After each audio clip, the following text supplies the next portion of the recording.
All right, lunatics, gather round. If you're here, it means you somehow survived the emotional wood chipper that was the awakening.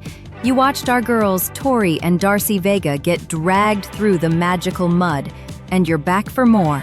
So, what's next? More pain, obviously. This is Zodiac Academy.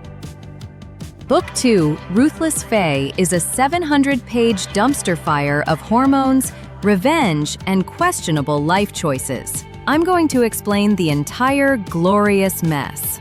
Grab your emotional support water bottle. You're gonna need it. The book picks up right after the Celestial Ball, where the Heirs decided that attempted murder was an appropriate party favor. From the Heirs' perspective, the vibe is less cool calculating villains and more group therapy session from hell. They're hiding out in their treehouse, and it's going about as well as you'd expect. Seth is casually weaving a friendship bracelet out of the hair he brutally chopped off Darcy's head. Max is trying to act tough, but his bestie Caleb knows he's just a sad siren hiding his feelings. Caleb himself is having a full-blown guilt-fueled meltdown. Be like our parents! Meanwhile, from the twins' perspective, things are bleak. Darcy is emotionally numb, and Tory is still coughing up half the pool. They're broken, traumatized, and have come to the only logical conclusion. They have to get the hell out of Zodiac Academy. This leads to Operation Grand Theft Fadum, their mission, should they choose to accept it. A high-stakes heist to fund their escape.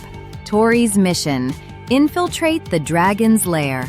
Her target: Darius Acrux's personal hoard of gold. Darcy's mission: crack the professor's vault. Her target: a pinch of magical escape dust.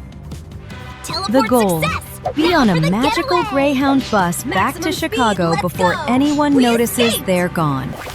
What could possibly go wrong? Everything.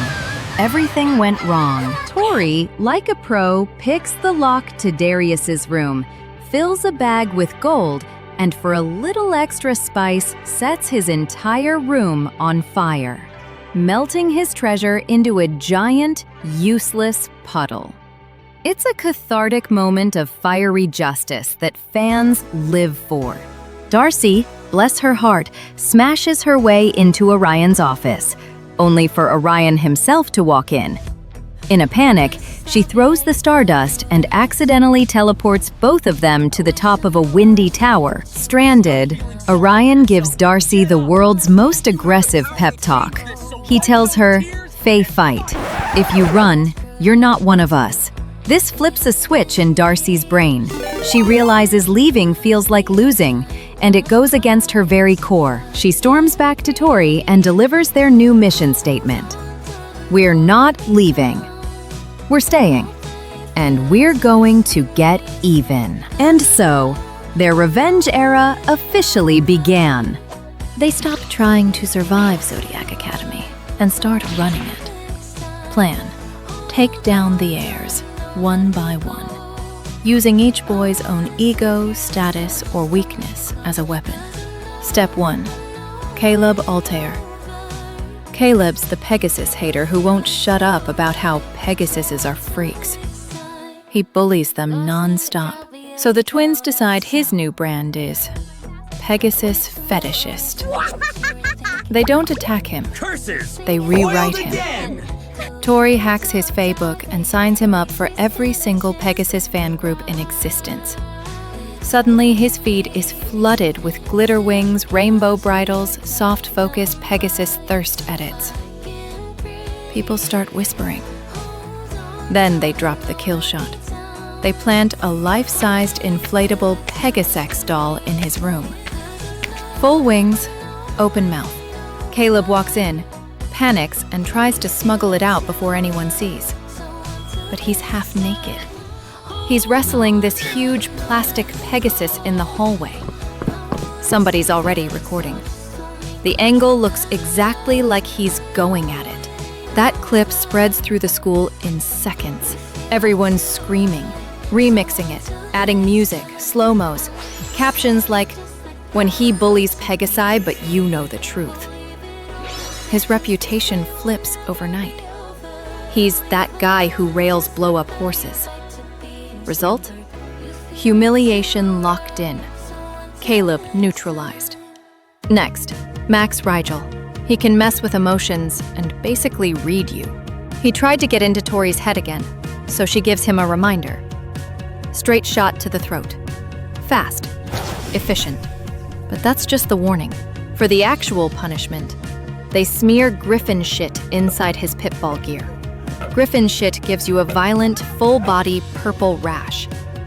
So the Academy's pretty boy Siren shows up looking like an allergic grape, itching himself raw. And absolutely no one is taking him seriously. Vanity destroyed. Why is it so itchy? Weapon removed. Then, Seth Capella. Seth humiliated Darcy. Cut her hair. His whole identity is alpha werewolf. Pack loyalty is his power source. Darcy takes that personally. She uses dark magic to hit him with werewolf lice. It's not normal lice. It's supernatural infestation. He turns into a walking kennel, constant scratching, smell, humiliation. And this is the important part. His own pack can't stand to be near him. They cut him off. An alpha with no pack isn't an alpha. Seth goes from feared leader to disgusting liability. Social exile, status stripped. Finally, Darius a crux. Darius is the dragon. He's the ringleader. He's the reason Tory almost died. You don't beat that with a prank. You make him eat himself.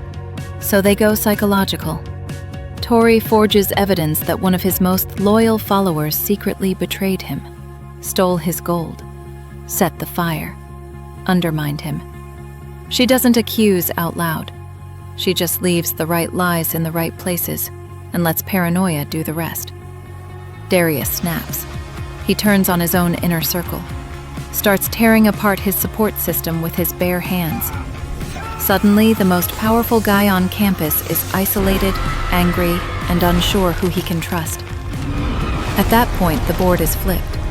The heirs are humiliated, infected, cut off, or paranoid, and the twins are no longer prey. And once the fear pressure drops, something else surfaces. The thing that's been building under every fight, every insult, every threat. The tension stops simmering and starts burning. Darius is forced to tutor Tory in fire magic. It's all feel my power and let me guide you, which is Fae for I hate you, now let's magically bone. Meanwhile, Darcy and Orion's detentions are basically foreplay. They share sexually charged glares that could melt steel. This is also where we get one of the most iconic lines of the series. After he gets too intense, Darcy looks him dead in the eye and says, "Then stop looking back, Lance." It's the perfect summary of their forbidden, slow burn teacher-student angst. And speaking of angst, Orion is constantly looking out for Darcy, even helping her with a potion for her hair, and repeatedly asking if she'll dye it blue or green. Then there's Tory and Caleb. He explains the brutal Fae political system. They have to drive the twins out, or their families will be seen as weak. It doesn't excuse them, but it's the first time Tory understands their desperation. This complicated moment of tension ends with them hooking up. It's a bad idea. They know it's a bad idea. And they do it anyway. With the stage set for chaos, it was time for the event of the season, a party with the parents from hell. Darius is forced to invite the twins to a party at his family estate. It's a disaster. Darcy overhears a chilling conversation and then sees Darius's abusive father, Lionel, emerge with blood on his cuffs, followed by a bruised and beaten Darius being comforted by Orion. This is the moment we realize Darius isn't just a monster. He's the product of one. This is also where we learn about the protection bond, an ancient magic that links Orion to Darius as his lifelong guardian. Orion literally takes beatings for him, It's not just a job, it's an unbreakable soul bond that explains their intense, fan-favorite bromance. After that emotional trauma, Darcy and Orion end up having a secret, magical kiss at the bottom of a swimming pool. Next up is the big Pitball match, where all the twins' revenge plots spectacularly detonate. The Heirs are a mess.